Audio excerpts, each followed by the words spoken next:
दोस्तों, आज की कहानी है ससुराल।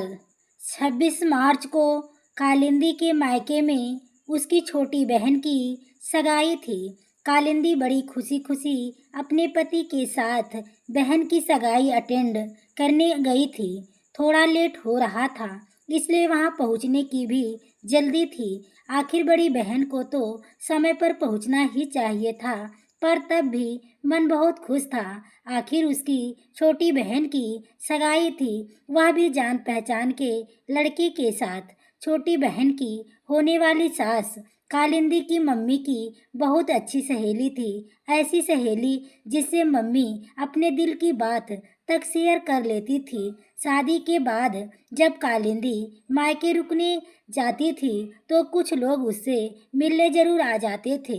कालिंदी जब वहां पहुंची तब सभी रिश्तेदार आ चुके थे। यहाँ तक बहन के होने वाले ससुराल वाले भी कालिंदी सबसे अच्छे से मिली थी। बड़ों को प्रणाम किया और छोटों से उनकी हाल चाल पूछे, पर पता नहीं क्यों उसे कुछ अजीब लग रहा था। सब लोग उसे बड़ी बेचारी के साथ देख रहे थे। उसे लगा शायद यह मेरी गलत फहमी है। जब पति को वही बाहर दूसरे रिश्तेदारों के साथ छोड़कर वह अंदर कमरे में गई तो भाभी और मम्मी के साथ बैठी औरतें कालिंदी के ही बारे में बात कर रही थी और उसके पति और ससुराल वालों की बुराई कर रही थी। यह सब सुनकर तो कालिंदी दंग रह गई और वहीं दरवाजे पर खड़ी रह गई। कालिंदी की ताई जी और मम्मी बातें कर रही थी कि हे राम, हमारी बड़ी बिटिया को देखो, अपने ससुराल में बहुत ज़्यादा दुखी है। ससुराल वाले उसे बहुत परेशान करते हैं, सारा काम उससे अकेले करवाते हैं। उसके पति ही अगर ढंग से कमाते तो उसे छोटी छोटी चीज़ों के लिए भी मोहताज तो नहीं होना पड़ता।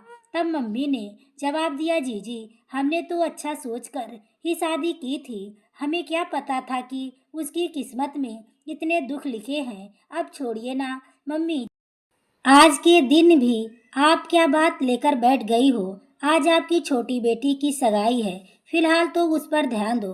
भाभी ने मम्मी को समझाया। तभी भाभी की नज़र कालिंदी पर पड़ी और उसे देखते हुआ बोली, अरे दीदी, आप कब आ गई? वहाँ दरवाजे पर क्यों खड़ी हो?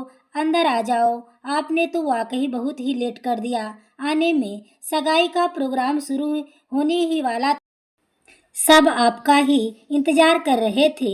इससे पहले कि कालिंदी कुछ जवाब देती, ताई जी बोली, अरे इसकी किस्मत तो देखो, लोगों की तरह कहाँ है। इसकी घर का सारा काम अकेले करके आना पड़ता है, ऊपर से अपने ससुराल वालों के लिए रोटियां और सेक कर आई होगी। अजीब लोग हैं ससुराल वाले, जब इसे भेजेंगे तभी तो यह आएगी। चलो चलो, आप सब लोग प्रोग्राम शुरू करो, मुहूर्त निकला जा रहा है। भाई पापा ने अंदर आते हुए कहा।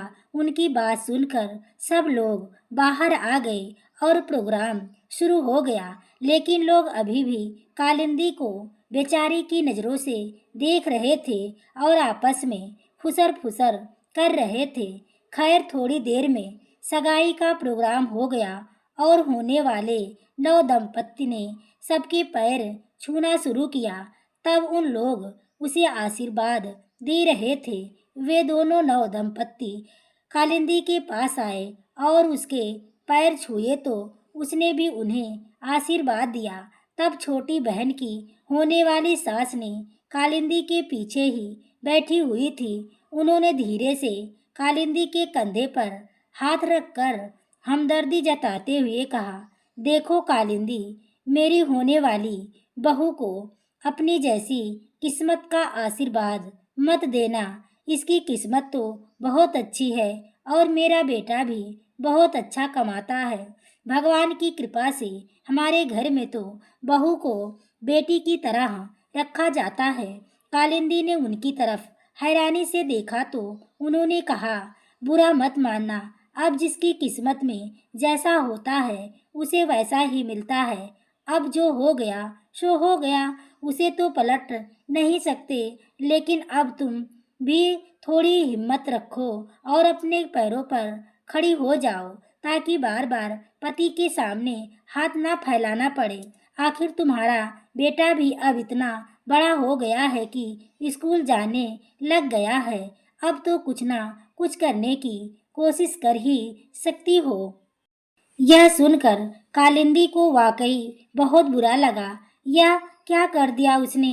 कालिंदी अपने पति की तरफ देखा तो वह बिल्कुल भावहीन बैठे हुए थे। उन्हें पता था कि यह सब बातें उसके पति के कानों में भी पहुंच रही थी, पर उनकी भोलेपन की उन्होंने कुछ नहीं कहा। आखिर वह अच्छे से जानते थे कि यह सब मेरे उसके बड़बड़ाने के कारण हो रहा है।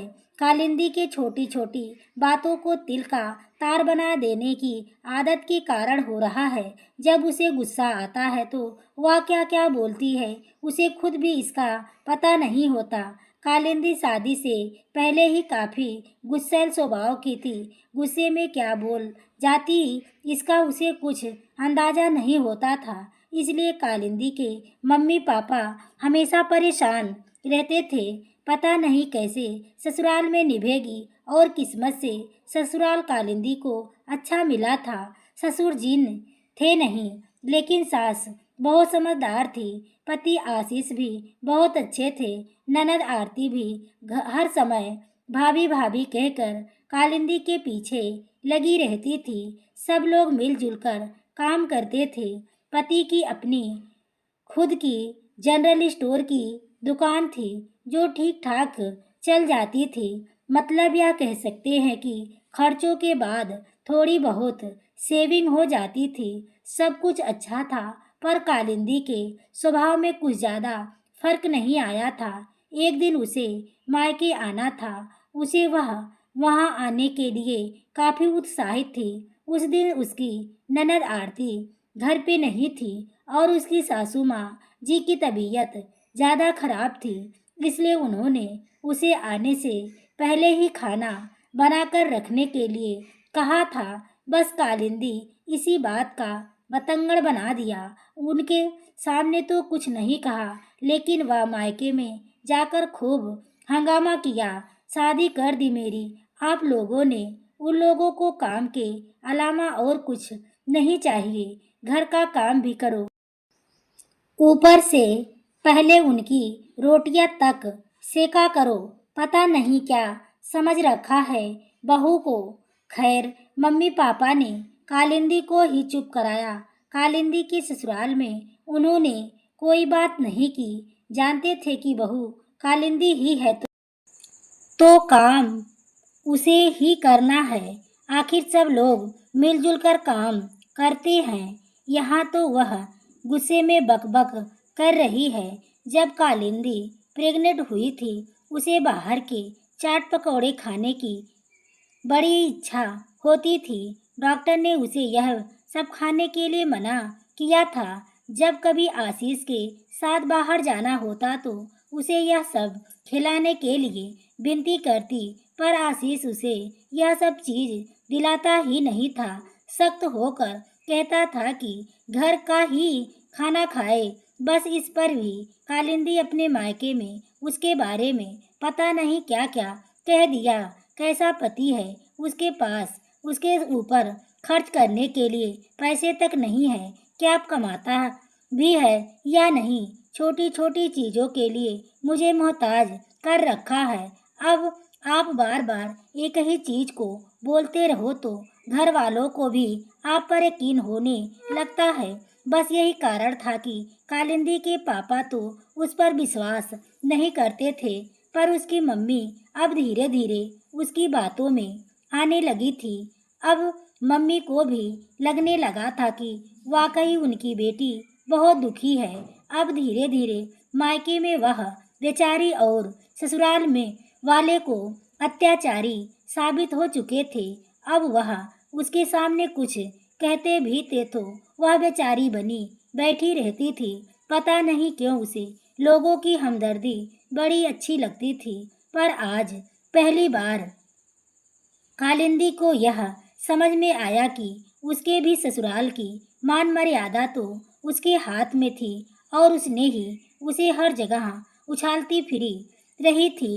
लोगों की उससे कोई हमदर्दी नहीं थी, बल्कि वह सबके सामने बेचारी बनकर अपने ही परिवार की जगहंसाई कर रही थी। वह दिन था और आज का दिन जो जैसा है वह उससे उसमें खुश थी। कालिंदी अपने पति से इसके लिए माफ़ी तक मांग ली और सबसे बड़ी बात उन्होंने उसे माफ़ भी कर दिया। अब जरा जरा सी बात कर आकर उस अपने मायके में किसी के सामने नहीं बोलती। अब उसे खुश देखकर उसके मम्मी पापा भी खुश हैं। लोग अभी भी हमदर्दी जताने की कोशिश करते और अब उसका जवाब एक ही होता, मेरा ससुराल है और मैं उनके साथ खुश हूँ। अब किसी को मेरी चिंता करने की ज़रूरत नहीं।